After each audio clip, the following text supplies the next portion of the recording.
Welcome, my dear listener. I invite you now to find a place of stillness wherever you are. Perhaps you are lying in bed, the weight of the day beginning to melt away. The world outside can wait, there is only the soft rhythm of your breath, the gentle quiet around you, and the promise of a story that will hold you like a warm blanket. Tonight I will take you somewhere. To a place where time lingers like dust in sunlight, where walls hum with the memories of 1,000 lives, and where love rests, unhurried, between the pages of ancient books. It is a place where paper smells faintly of rosewood, where every step echoes in marble halls, and where ivy brushes against the windows as if listening to secrets whispered within. This is the library where love never aged, and within it there is a story, one that belongs to you and to someone you have yet to remember. So breathe in slowly. Let your shoulders sink and allow your heart to open quietly to what comes next. The marble floor was cool beneath Alina's steps, her fingertips trailing along the smooth wooden edge of a reading table that had been polished by a century of hands before hers. The library was not one she had planned to visit. It had found her, a narrow lane she didn't recall walking down, a quiet doorway framed in ivy that swayed softly in the breeze, and inside, the hush, a hush so deep that it seemed to fold around her like a familiar dream. She had always loved books, not for their stories alone, but for the way they seemed to hold fragments of people who had touched them. A faint pressed flower between the pages, a note in the margin, a tiny smudge where someone had lingered too long on a word. And now, wandering past shelves that stretched up into shadow, her hand paused over one particular spine. It was pale cream, worn to softness, with no title written on its side. Something about it, the quiet way it waited, felt like it was waiting for her. When she slid it free, a fine breath of dust drifted into the air, catching the light like tiny gold motes. The book was heavier than it looked. She opened it slowly, and there on the first page, her name, not written in a way she recognized, the letters curved with an elegance she would never have thought to use, but it was hers. It was her name. Beneath it, words began to stir. Not printed, not quite written, but appearing, as though the page were remembering them aloud. To the one I never forgot, it began, and her breath stilled in her chest. She could almost hear a voice, low, warm, unhurried, speaking the words into the space between her heartbeat. Somewhere deep inside, a part of her that had been sleeping for a very long time lifted its head and listened. The rest of the library faded. There was only her, the book, and the gentle certainty that she had opened something meant only for her hands. She turned the page, and in the distance, unnoticed for now, someone else had looked up from his own book, the corner of his mouth softening, as if he too had just remembered something he could not yet name. The words in the book unfurled like silk ribbons, slow and deliberate, as if they had been waiting for years to stretch themselves into the light again. Each page carried letters that felt less like ink and more like something softly spoken. They did not tell a story in the usual way. There were no chapters, no dates, no names except her own. Instead, the words seemed to drift, like candle smoke curling through the still air, forming small, tender memories. She read about an evening. In the glow of candlelight, the scent of tea leaves steeping nearby, and the faint sound of rain on a tiled roof. She read about a hand, gentle, steady, brushing against hers, as if it were the most natural thing in the world. She read about laughter so soft it seemed afraid to disturb the peace of night. The strangest part was how familiar it all felt, as though she had lived these moments before, not in this life, but somewhere, in some quiet corner of time where the two of them had belonged. And yet, there was no image of who the other might be, no name, no face, only the warmth of presence, as if someone was just beyond the edges of her memory, watching her read.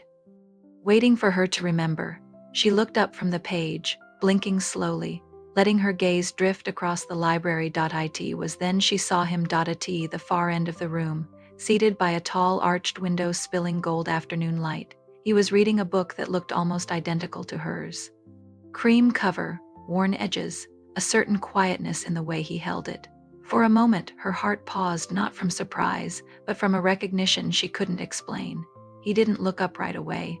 His head was bowed slightly, his fingers resting on the open page as though it were fragile. And As if sensing her eyes, he looked up, the light caught in his gaze, a warm, steady gaze that felt as though it had been waiting centuries to meet hers again. There was no startle in his expression, only a stillness that said, "Ah, here you are." She lowered her eyes back to the book, a faint and inexplicable warmth settling in her chest. Her fingers traced the curve of the words again. Her breathing slow, the marble floor cool beneath her feet. Outside, a soft wind moved through the ivy at the windows, making the leaves whisper faintly against the glass. And inside, two books and perhaps two hearts turned their pages. Together in the same quiet rhythm. Later that afternoon, she would realize the book had begun to change. The words shifted as she read them, drawing her further inward, as though each page was a bridge to a place she had not yet dared to return to. And always, at the edge of her vision, he was there, quiet, still, and reading along with her. The days that followed slipped by like water through fingers. Alina found herself returning to the library without deciding to. Somehow, her feet would carry her down that same narrow lane, beneath the swaying ivy, and into the quiet marble hall where the air felt untouched by time, each time she arrived. The cream-colored book was waiting for her, always on the same shelf, always warm beneath her fingertips, as though it had been resting there just for the weight of her hands. And each time, he was there too, never in the same seat, never. Watching her directly, yet always within the same quiet reach, sometimes at a table 2 rows away, sometimes at the window with sunlight spilling over his shoulder, and once in the deep alcove where the shadows gathered like soft folds of velvet. They never spoke at first. Their meetings were wordless, a slow dance of presence, a quiet acknowledgement in the way his eyes would lift when hers did. One afternoon, as she sat with the book open in front of her, she felt the faintest shift in the air of presence. Drawing closer, she looked up to find him standing at the opposite end of her table, his hand resting lightly on the back of a chair. Up close, he was not what she had imagined. And yet, he was exactly as she had always known. His features were gentle, not sharp but softened by kindness, the kind of face that seemed made for listening. His voice, when it came, was low and warm, as though it had been carried here from a long way away. "May I sit?" he asked, and the simplicity of it made something in her chest loosen. She nodded, and he settled across from her, placing his own book identical in its cream cover on the table between them. For a time, they read in silence. The turning of pages became a kind of conversation, the occasional lifting of their eyes a gentle thread pulling them closer without the need for speech. At one point, his hand brushed the edge of her book as he reached for his tea. It was the lightest touch, barely there, but the warmth of it lingered as though the moment had folded itself into her. When she glanced at him, he was looking down at his page, yet there was the faintest curve to his mouth, as if he, too, was holding on to something quietly precious. The afternoon faded into a golden hush, the light through the high windows softening until it felt like dusk inside the marble walls. And still they sat together, turning pages, hearing in each other's presence a language older than words. It was in that stillness that Alina realized they were not meeting for the first time. This was simply a return. It was on the fifth afternoon, as rain threaded its way down the tall library windows, that Alina noticed something she had not before. The words in her book, those soft, shifting lines that seemed to write themselves, were no longer fragments. They were forming something whole, letters, then sentences, then quiet declarations that felt too intimate to belong to any story but her own. And yet, they were not hers, they were his. "I have found you again," one page read, the letters blooming faintly across the paper as she turned it. "I will wait as long as I must for you to remember." Her breath stilled. She looked across the table. He was reading, but not in the way most people read. His eyes moved slowly, as though he already knew the words and was only savoring their return. When she turned another page, a pressed flower slipped out, its petals still holding the faded blush of a once living rose. The sight of it stirred something deep within her, an ache that was not sadness, but a longing so old and so gentle that it did not hurt. She glanced toward him again, and this time his gaze was waiting for hers. It was steady, like the gaze of someone who had stood in the same place through many seasons, watching the same doorway, until one day it opened again. In the quiet between them, without speaking, she understood. The books, his and hers, were not written for strangers. They were two halves of a single thing, bound across time, finding their way back whenever the world allowed. They had been here before, not in this exact library, but in others like it, grand halls of stone, small rooms of carved wood, even an open courtyard beneath a violet dusk. In each life they had met among the shelves and left together into some gentle unknown. And though the details blurred like the edges of a dream, the feeling was clear, as certain as the weight of the book in her hands. They had always found each other. The rain outside softened to a hush, and the scent of wet ivy drifted in. He closed his book, his fingers resting lightly on its cover, and she followed his movement without thought, closing hers in turn. No words were needed. Their silence was full.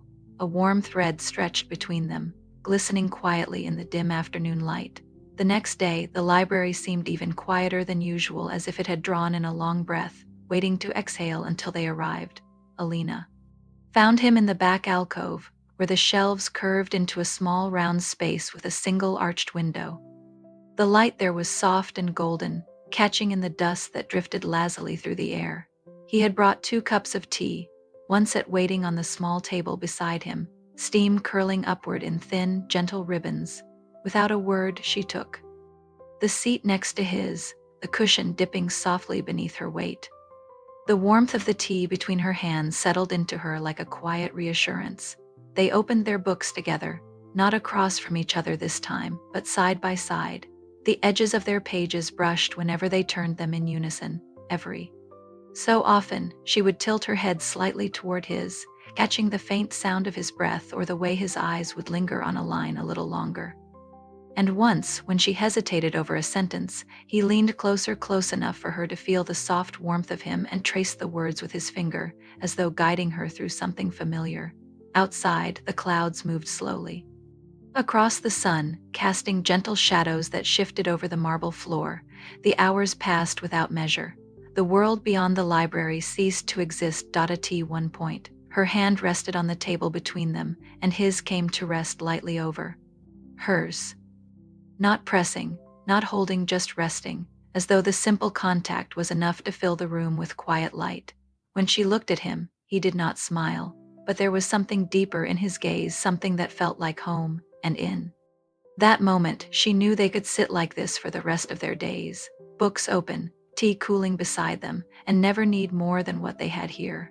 The library's air seemed to hum with contentment, as if it too understood that nothing needed to be changed or hurried or spoken aloud.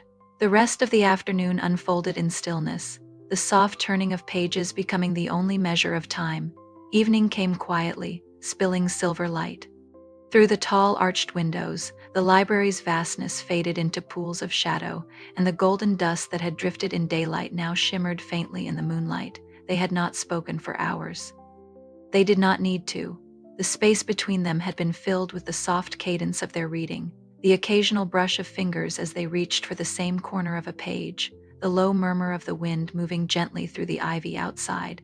Eventually, the words in her book began to slow, not in pace but in presence, as though the story was drawing itself to a close, softly folding its covers around her like the tucking of a blanket. The final page appeared without warning. It bore only a few lines, handwritten in the same elegant script as before. Until the next time, you will always know where to find me. Her fingers lingered over the words. When she looked toward him, he was closing his book as well. His eyes met hers with that same quiet certainty, as if this moment had been lived before and would be lived again. They rose together slowly, as though any sudden movement might scatter the spell that held the air. He placed his book back onto the shelf, and she did the same, noticing how they now sat side by side, their cream-colored spines touching like the books themselves had been reunited. They walked toward the library's great doors, their steps in unhurried harmony. At the threshold, where the cool marble met the night air, they paused. Moonlight spilled across the ivy, turning each leaf into a fragment of silver. She could feel the quiet weight of his presence beside her, steady, calm, and infinite. They didn't say goodbye. There was no need. The knowing between them was enough. As she stepped out into the night, the scent of old paper and roses still clinging to her, she felt no sadness, only the deep, slow peace of something timeless settling once more into its place and somewhere. In the library's hush, two books rested together on their shelf, their stories sleeping, waiting for the day they would be opened again.